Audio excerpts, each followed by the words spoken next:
오늘 주보 목회 칼럼란에도 올려놓았습니다만 헬스 존슨 작년 2월 23일자에 실린 기사입니다. 기사의 제목은 사이비 교주들에게 많다 이 콤플렉스 뭘까? 히틀러도 겪었다는 데인데 기사의 내용을 그대로 읽어드리지요. 역대 최악의 독재자라 불리는 아돌프 히틀러를 비롯해 여러 사이비 종교 교주들에게 공통점이 있다. 바로 메시아 콤플렉스를 겪었다는 것. 메시아 콤플렉스는 자신을 남보다 특별하고 중요한 존재로 여기며 심지어는 자신이 세상을 구원하러 온 구세주라 믿는 심리 상태를 뜻한다. 다른 말로는 구세주 콤플렉스 또는 백기사 증후군으로 불린다. 메시아 콤플렉스는 의료 질환으로 분류되어 있지 않아 별도의 진단검사가 없다. 다만 정신과 전문의와 상담을 통해 콤플렉스 여부를 파악하는 건 가능하다. 좋은 의도에서 비롯된 메시아 콤플렉스라면 선한 행동이 적정 수준을 지나치지 않도록 노력하는 것이 바람직하다. 그렇게 보면 우리 주변에 이런 어떤 그 증상들을 가지고 있는 사람들이 꽤 되지요. 아무리 객관적인 증거와 자료를 제시할지라도 절대 그걸 믿지 않는 거예요. 그런 자료가 증거가 오히려 더 잘못된 것이고 내 생각이 옳고 내 판단이 옳고 내 신념이 옳다고 생각하고 그대로 밀어붙이는 것입니다. 그런데 결과는 절대로 자기가 생각했던 대로 되어지지가 않는 것이지요.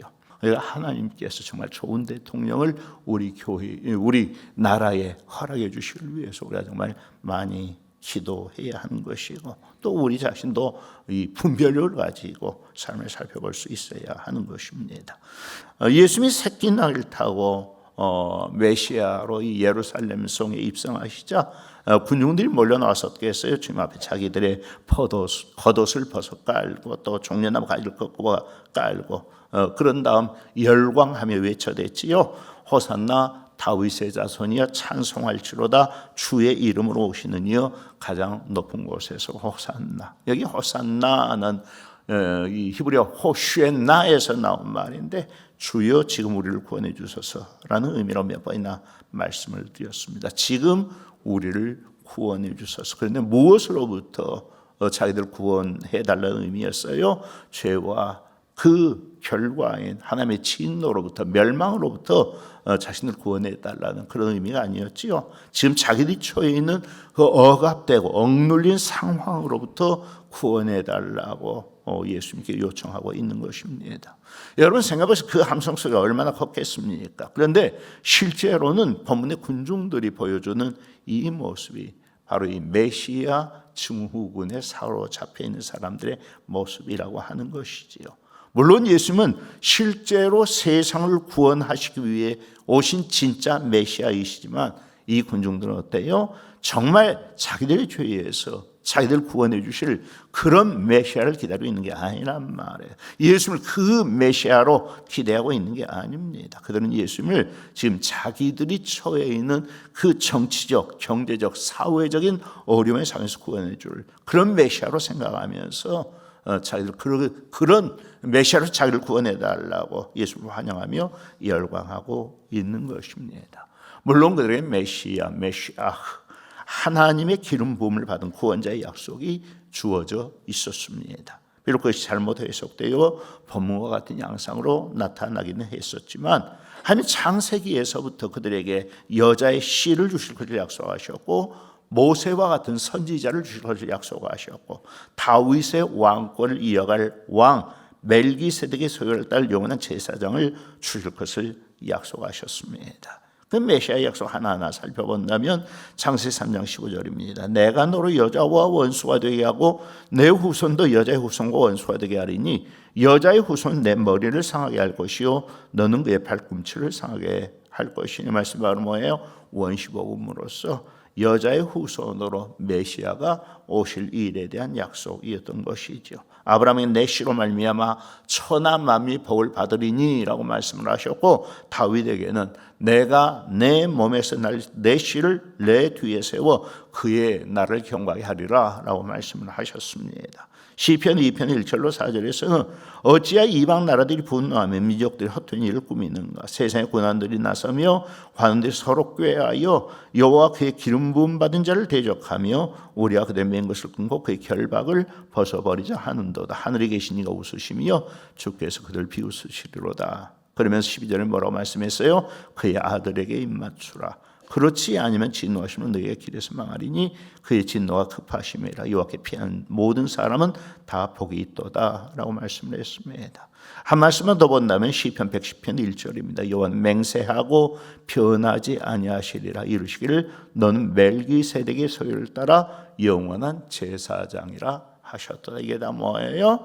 이 그들 가운데 나타나실 이 메시아에 대한 약속들인 것이지요. 아브라함의 씨는 이삭을 의미하는 것이 아니라 또 다윗의 아들 솔로몬을 의미하는 것이 아니라 그들은 모두 그들을 죄야 억압에서 구원하실 메시아로서 하나님의 아들이 나타나실 것에 대한 그런 약속이었던 것이고, 그때는 그분에게 복종하고 그분에게 입맞추라는 그런 명령이었던 것이지요.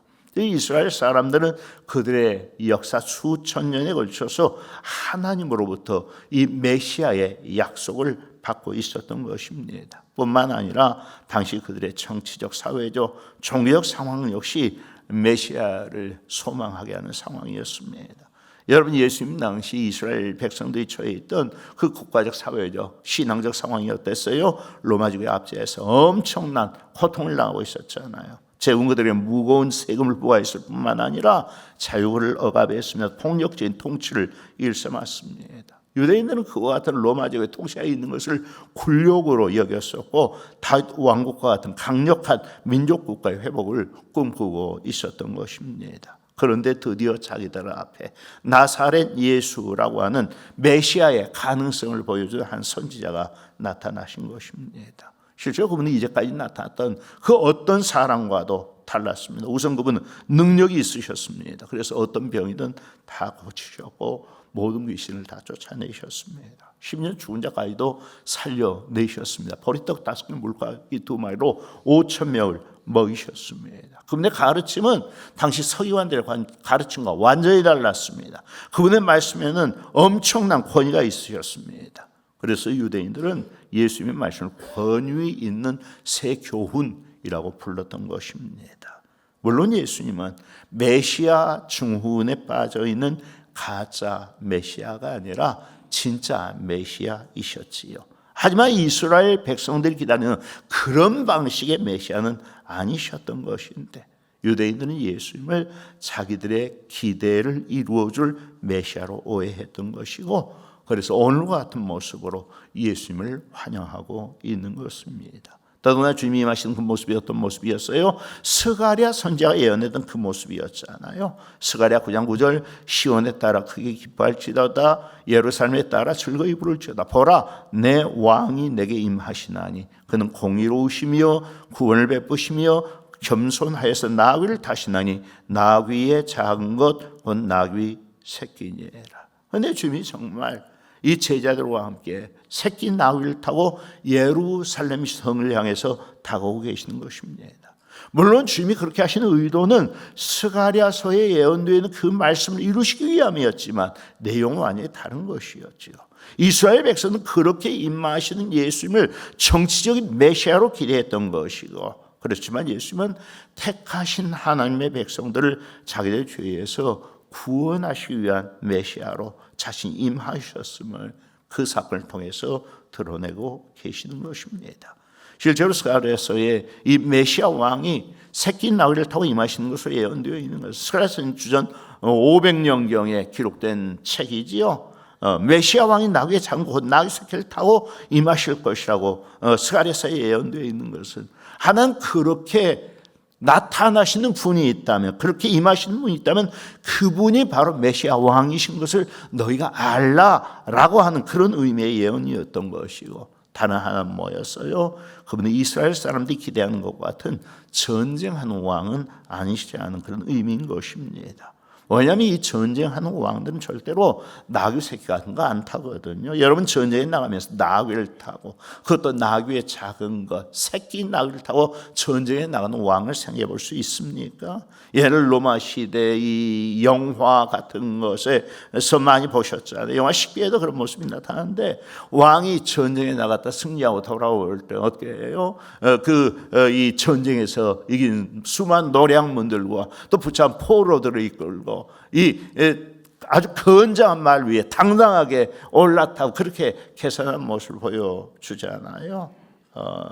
그 나귀는 전쟁한 왕들이 탈 수 있을 만큼 민첩하거나 강력한 힘을 가지고 있는 짐승이 아닌 것이고, 거기다가 왕이 탈 수 있을 만큼 기품 있는 동물도 아닌 것입니다. 그런데 왜 메시아 왕은 임하실 때에 나귀, 그것도 나귀의 작은 것, 즉 나귀 새끼를 타고 임하시느냐? 스가랴서에 잘 설명이 되어 있어요. 그는 공의로우시며 구원을 베푸시며 겸손하여서 나귀 새끼를 타고 임하실 것이라고 되어 있습니다. 따라서 그와 같은 메시아 왕의 모습은 이스라엘 백성들이 기대하는 것처럼 전쟁하고 싸워서 로마족을 뒤엎고 그렇게 함으로 이스라엘 백성을 정체로 해방시켜 주실 그런 정체적 메시아로서의 임하심은 아닌 것이지요. 모든 것은 그들의 오해에 의해서 비롯된 일이었던 것입니다. 물론 주님도 종말에는 나귀 새끼가 아니라 건장 백마를 타고 임하실 것입니다. 그것이 요한계시록에 예언이 되어져 있습니다.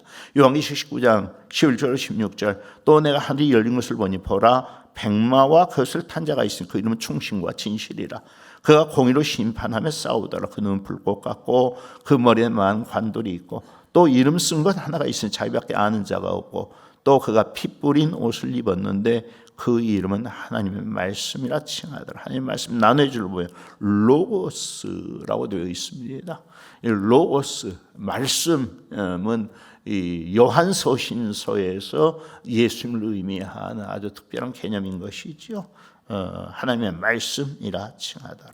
하늘에 있는 군대들이 희고 깨끗한 세마포 옷을 입고 백마를 타고 그를 따르더라. 그에 비해서 예리한 검이 나오니 그것으로 만국을 치겠고 친히 그들을 철장으로 다스리며 또 친히 하나님 곧 전능하시니 맹렬한 진노의 포도주 틀을 밟겠고 그 옷과 그 다리에 이름을 쓴 것이 있으니 만왕의 왕이여 만주의 주라였다. 뭐예요? 예수님 항상 겸손하셔서 새끼 나귀만 타고 임하신 게 아니라고 하는 거예요. 백마를 타고 나타나실 때도 있습니다. 재림 때는 백마를 타고 자신뿐만 아니라 자신 모든 군대까지 백마를 타게 하고 영광 가운데 임하실 것입니다. 그렇지만 이번에는 새끼 나귀입니다. 왜요? 온 우주의 창조자이시고 절대적인 왕이신 그분이 새끼 나귀를 타고 임하셨다는 게 어울리고 이해가 되는 일입니까? 그럼에도 불구하고 메시아 왕은 새끼 나귀를 타고 임하셨습니다. 왜 그러셨습니까? 로마 제국과 싸워 이기고 그런 다음 왕으로 군림하시기 위하여 임하시는 것이 아니라 섬기시되 자기 목숨을 많은 사람들 위한 대속물로 주시기 위하여 임하시기 때문인 것이지요. 물론 그때도 지금 얼마든지 백마를 타고 12군단 더 된 하늘 군대를 거느리고 임하실 수도 있으셨습니다. 하지만 그렇게 하시면 우리의 구원은 누가 이루시느냐 말이에요. 이스라엘 백성은 그런 방식으로 자기들 구원해 달라고 호소하고 있지만 그런 방식으로는 절대로 우리의 구원이 이루어질 수가 없는 것입니다. 만약 그들이 구원받아야 하는 진짜 문제가 로마의 식민지에서 구원받는 문제였다면 주님은 그런 방식으로 그들의 구원을 이루어 주셨을 것입니다. 하지만 그 이스라엘 백성들이 가지고 있었던 진짜 문제는 로마의 압제에 의해서 정치적으로 구원받는 문제가 아니라 영적으로 죄에서 구원받는 문제였던 것이지요. 그런데 그 일은 예수님께서 십자가에 죽으셔야만 이룰 수 있는 일이었습니다. 백마를 타고 임하시면 심판은 하실 수 있지만 구원은 이룰 수가 없습니다. 소림의 주님은 정복하고 심판하고 다스리시기 위해 임하시는 것이 아니라 겸손으로 섬기시되 십자가에 죽어 자기 백성을 구속하시고 그들의 죄에서 구원하시기 위하여 임하신 것입니다. 그런 이유로 백마가 아닌 새끼 나귀를 타고 예루살렘 성으로 입성해 들어가는 것이지요. 뭐야, 이제는 십자가에서 죽겠다라는 선언인 것입니다. 어쨌거나 예수님께서 군중대 큰 환호와 함께 예루살렘 성에 들어서시죠. 사실 그때 이스라엘 가장 큰 절기 6월 절기였거든요. 이스라엘뿐만 아니라 세계 각처에서 모든 유대인 남자들이 예루살렘에 몰려와 있는 상황이었습니다. 그런데 수많은 군중들이 한 사람을 애워싸고 지금 우리를 구원하소서 다윗의 자손이여 찬송하리로다 주의 이름으로 오시는 이여 가장 높은 곳에서 호산나라고 외쳐대고 있는 것입니다. 여러분 그 상황을 보면서 누가 가장 긴장했을까요? 당연히 로마 제국 당국자들이었겠지요. 피지배민인 이스라엘 백성들이 이 한 사람을 중심으로 결집이 되고 그러면 그 사람을 중심으로 민중 봉기를 일으킨다면 어떻게 되겠어요? 아주 많은 혼란이 그 땅에 임하지 않겠어요? 그래서 급히 사람을 보냈을 것입니다. 야 좀 가서 살펴보거라. 뭔 일인지 좀 염탐해봐라. 그런데 가보니 한 여리게 생긴 사람이 새끼 나귀를 탄 채 느릿느릿 예루살렘 성 안으로 들어오고 있는 것입니다. 얼마나 가짜나 보였겠습니까? 문제는 오늘 우리들의 모습이라고 하는 것입니다. 오늘 우리는 무엇 때문에 예수님에 대해서 환호하고 있는가? 무엇 때문에 예수님을 주라 부르며 그분을 섬기고 있는가? 예수님을 믿는 가장 중요한 이유와 목적이 무엇인가? 정말 우리의 죄에서 구원받기 위한 그 문제 때문에 우리가 주를 믿는 것이고 따르는 것이고 주님에 대해서 환호하고 있는 것인가? 여러분 그래요? 여러분이 오늘 호시했나 주여 구하옵나니 지금 우리를 구원해 주소서라고 요청하는 문제가 바로 내 죄의 문제냔 말이에요. 그렇다면 좋겠지만 오늘 우리도 혹시 이스라엘 백성들과 똑같은 걸 바라고 있지는 않은가? 죄에서 구원받는 문제보다 세상 문제에서 구원해 주실 더 기대하고 있지는 않은가? 예수님을 힘입어 가난에서 구원받기를 원하고 질병에서 구원받기를 원하고 억압적이고 고통스러운 상황에서 구원받기를 원하고 세상의 모든 골치 아픈 문제로부터 구원받기를 원하고 있지는 않은가? 물론 주님은 그런 것들로부터도 우리를 구원해 주실 수 있습니다. 실제로 구원해 주십니다. 하지만 그것이 예수님께서 십자가에서 주신 진짜 이유는 아닌 것이고 따라서 그것 때문에 예수를 믿는 것은 잘못된 메시아 증후군에 우리가 빠져 있는 증거인 것입니다. 새끼 나귀를 타고 예루살렘 성에 입성하신 예수를 보고 호산나를 외치는 그 무리와 다를 것이 전혀 없는 것이지요. 여러분 그 결과가 어떻게 되는지 잘 아시잖아요. 오늘 이런 모습으로 이렇게 열광적으로 주님을 향했던 그 사람들이 며칠 지나지 않아 어떻게 돌변하고 말았어요? 예수님이 자기들이 원하는 방식의 메시아가 아닌 사실을 깨닫게 되었을 때, 십자가에 죽기 위한 메시아로 오셨다는 사실을 인식하게 되었을 때 그들은 즉시 외쳐댔습니다. 그를 십자가에 못 박아 죽게 하소서. 왜 그렇게 외쳐댔습니까? 그렇게 해야 자기들이 죄에서 구원받을 수 있는 이 영적인 구원이 이루어진다는 사실을 깨달았기 때문에 그렇게 외쳤습니까? 아니죠. 자기들의 기대를 배반하고 배신했다는 거예요. 주님은 단 한 번도 그것을 위해서 자신이 오셨다고 말씀하지 않으셨음에도 불구하고 주님 단 한 번도 내가 너희를 로마의 압제에서 구원해 주기 온 메시아다라고 말씀하거나 약속하지 않으셨거든요. 그런데 그는 제멋대로 예수님을 그런 분으로 믿었던 거예요. 그래 놓고서는 예수님이 십자가를 향해서 뚜벅뚜벅 걸어 나가시자 배신감에 사로잡혀 갑절이나 더 큰 소리로 그를 십자가에 못 박아 죽게 하라고 외쳐댔던 것입니다. 바로 그것이 우리일 수도 있다는 사실을 잊어버려서는 안 됩니다. 우리는 오늘 내가 주님을 믿고 환영하는 목적을 분명히 해야 합니다. 이 세상이 아닙니다. 물론 하나님은 오늘도 믿는 자들에게 세상적인 복을 주기도 하시지만 병도 고쳐주시고 삶의 문제도 해결해 주십니다. 성공 출세 같은 것을 허락해 주기도 하십니다. 하지만 하나님이 가장 시급하게 생각하시고 중요하게 보시는 문제는 죄에서의 구원 문제라고 하는 것입니다. 우리는 삶의 다른 문제로부터 구원받기 전에 가장 먼저 죄와 그 죄에 대한 하나님의 진노로부터 구원받아야 됩니다. 우리 인생에 그보다 더 시급하고 중요한 문제는 없습니다. 주님은 그 일을 위하여서 세상에 임하신 것이고 새끼 나귀를 타고 예루살렘 성으로 입성해 들어가시는 것입니다. 다시 정리해 본다면 메시아닉 신드롬, 메시아 증후군에 대해서 말씀드린 것으로 오늘 설교를 시작했는데, 혼란의 시대를 살아가는 세상은 언제나 시대적인 메시아를 갈망합니다. 누군가가 나타나서 우리가 지금 직면해 있는 이 문제들, 전쟁, 기근, 경제 불황, 도덕의 붕괴, 정치적 혼란의 문제로부터 우리를 구원해 주기를 기대하며 기다리는 것입니다. 우리는 사람이 나타나서 어떤 사람이 우리나라의 모든 문제를 해결해 우리를 잘 살게 만든, 그거 기대하면 안 돼. 그런 예언 다 잘못된 예언이에요. 우리는 오직 우리의 모든 기대를 하나님께만 두어야 하는 것입니다.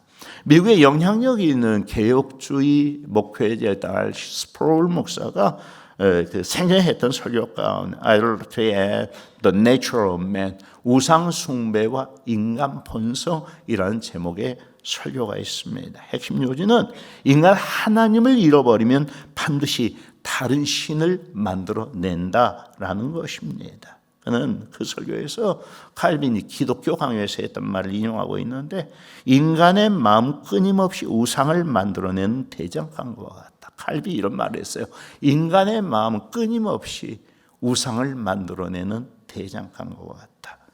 그 말을 이 스프롤 목사가 인용을 하면서, 인간은 하나님을 거부하면 하나님보다 훨씬 못한 것들을 섬겨야 된다라고 설교를 했었고, 또 하나님 외의 것을 궁극적으로 신뢰할 때 그것은 하나님을 모독하는 일이다라고 설교하기도 했습니다. 20세기 최고의 기독교 변증의 C.S. 루이스도 그 비슷한 말 스크루테이프의 편지에서 하고 있습니다. 당신이 하나님을 예배하는 일을 중단했을 때 그때는 아무것도 예배하지 않는 것이 아니라 무엇이든지 예배하게 된다.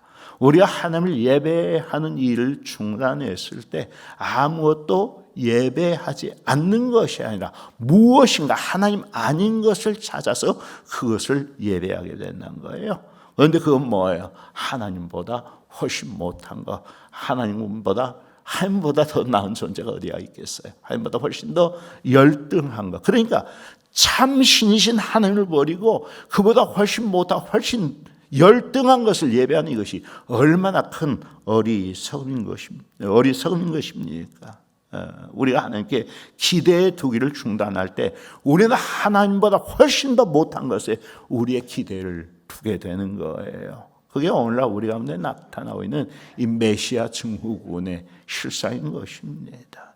지금 우리의 상황에서 우리가 해야 할 일은 우리의 상황에서 구원해 줄 어떤 메시아적인 인물을 기대하는 것이 아니라 하나님 그분 자신이 자신의 은혜를 나타내심으로써 우리를 이 절망 가운데서 구원해 주시고 또 우리에게 은혜 주시길 위하여서 기도하는 그런 일인 것이지요. 또 우리나라의 정치적, 사회적, 경제적인 현실보다 더 치명적으로 위험한 것은 영적인 현실입니다. 얼마나 많은 이 거짓 선지자가 나타나 있고 거짓 그리스도들이 횡행하고 있는지 모릅니다. 또 사람들이 얼마나 속히 하나님을 떠나 하나님 아닌 것에 빠져 있는지 모릅니다. 어떤 때 그리스도인이라 하는 우리까지도 잘못된 것을 추구하고 잘못된 신앙적인 경향을 나타내는 때가 참으로 많다는 것이죠.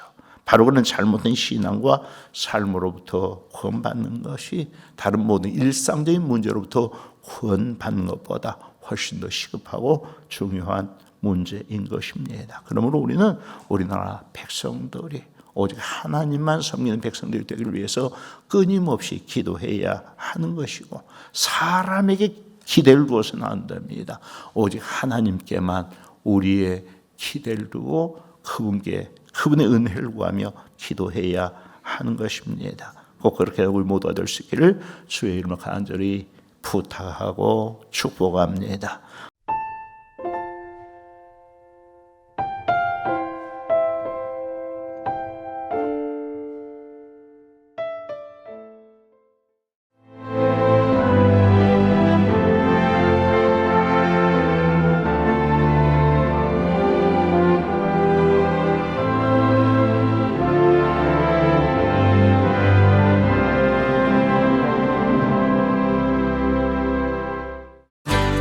가장 찬란한 봄을 만나는 여행 떠날 준비 되셨나요? 작은 섬을 물들이는 선도의 샛노란 수선화, 임자도의 화려한 튤립과 홍매화까지 올해도 봄꽃 여행은 신안입니다. 꽃향기 가득한 천사섬 신안으로 오세요. 천사섬 신안.